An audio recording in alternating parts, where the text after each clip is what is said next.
Hello, it's Aggie Joe. So, I hopefully my laptop working extra hard because it's very bad and it's trying to upload a video. I wanted to talk about another kind of drama piece that happened recently, and it's about the completionist. So Legends. Can you believe apparently this bearded loser over here attempted to extort a another entertainment company based on, I think it was GTA 6. I think that's a Carl Jobs set. This is a Carl Jobs video, by the way. And hopefully, all power to him. I hope that whatever happens with him with the Billy Mitchell lawsuit can finally be over. Uh, I don't want to get sued, so that's all I'm gonna say. But yeah, so the completionist apparently tried to extort someone, and honestly, his family could give like they couldn't give two fucks about the drama that happened, because honestly, when it comes to internet drama, a lot of us in the internet think it's a really big deal, and it is. But if you think about it, we're 1 million views but scattered around, like say America, right? Let's say, for all intents and purposes, everyone who watches Carl's Jobs video, say it has 3 million views, and say 2.8 million views are not repeat, like on repeat, right?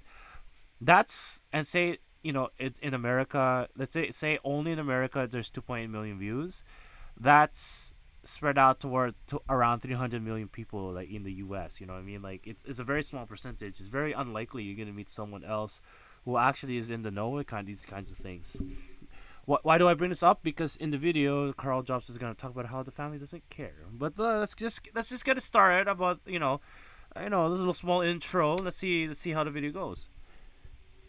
it? It's already been more than a year since the completionist and his family's decade-long charity scam was exposed last November. For those who need a quick refresher, between the years of 2014 and 2023, Gerard and his charity, the Open Hand Foundation, took in around $1 million of donations, money that they said was going to various charities focusing on dementia research. But Now, I don't want to take too much off the video. There's a section where it seems like the charity has actually filed their they filed their taxes correctly. Apparently, according to the charity, according to the tax records, not it was no, they haven't filed their IRS tax, at least not publicly, but they did file it for, what, I can't remember whatever reason, but apparently they made like $200,000 in profit. And it's kind of interesting because this has been one of the worst years in terms of this has been one of the worst years in terms of fundraising for kind of money for the Open Hound Foundation for the completionist, and they reached about $200,000, which is, I think, the most profitable year they've ever had. So maybe they're actually correctly reporting things. You never really know. I think the money that they get from the golf tournament is like it's pretty crazy. I honestly, I just want to play that part, and then just like, so, like this nitty gritty stuff here. I'm not gonna play that part because that's Carl did a lot of the hard work on that. It's just when you just go here in this section of the video. So this is 2023. Total revenue, yeah, total assets 200,000, revenue. Oh, so my mistake. So it's a good thing I did go to here. So they made 155,000 in revenue, and then they have $200,000 in assets. Somehow they have $611,000 in expenses. I don't know what that's all about. And then let's go here. So it doesn't look like, and then basically the nitty gritty is that he lost a lawsuit recently. It's this one.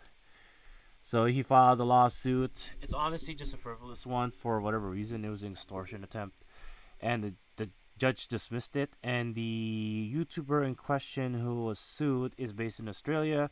And as you know from Carl Jobs' videos, if you do watch it in Australia, if you lose, you have to pay the attorney fees, which is about, give or take $200,000. I think it's a little bit more than that. I think Carl quotes $233,000 specifically.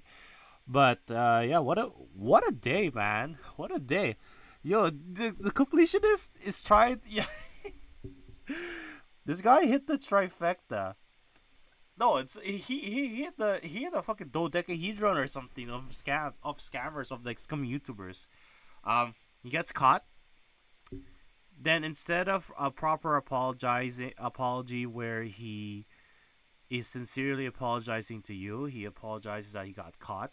You know, he has a dookie ass apology video. So you're at step 3 now of this fucking dodecahedron, whatever the hell we're working with. And then he's step 4. He continues to make YouTube videos like nothing's happened.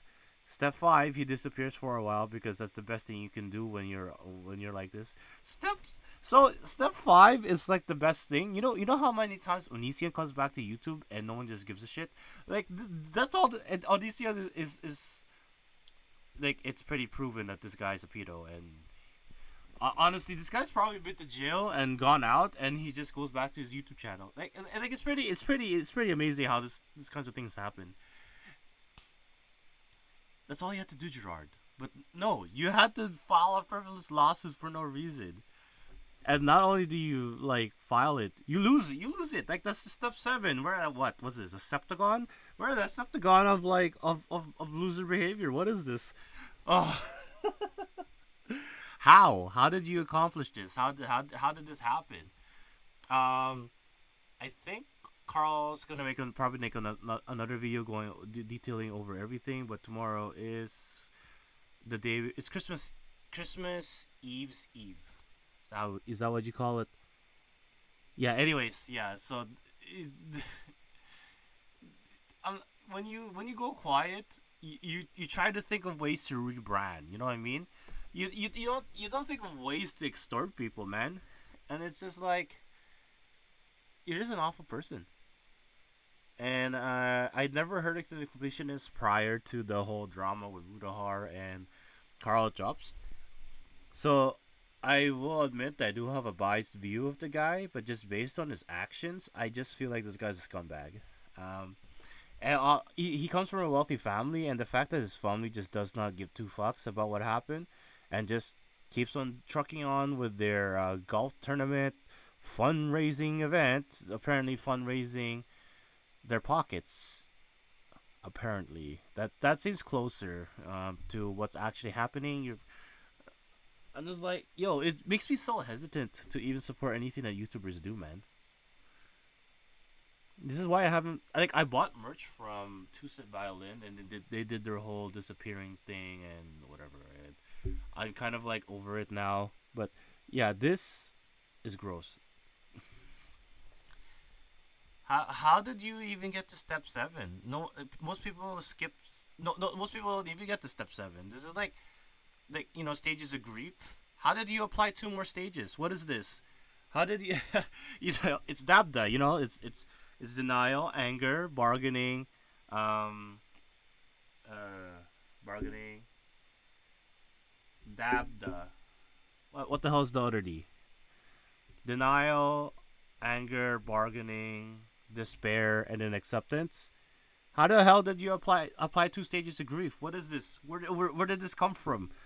Like this is actually news, like this is like if there was like the opposite of a Nobel Prize, this guy should probably win this. Because how did you do? How did you? I don't know. How did you? There's some next level initiative. I'm gonna speak as a manager. You met well, and yes, you did take extra steps, but why? Why? Your extra steps did not progress anything. If anything, you took. If you thought this process was gonna make you take 3 steps ahead, honestly, you just went to the fucking basement and you flooded it. Like, what the hell did you do? And not only that, the pipes probably burst and there's shit everywhere. By the way, I used to work in the McDonald's where the pipes burst and there was shit everywhere. I got to talk about that at some point. But yeah, that's everything I gotta say, man. It's fucked up, man. Yeah, I don't know what else to tell you. It's been a rough couple of days for some the influencer space. Anyways, that's everything I gotta say. Thank you very much. Later days.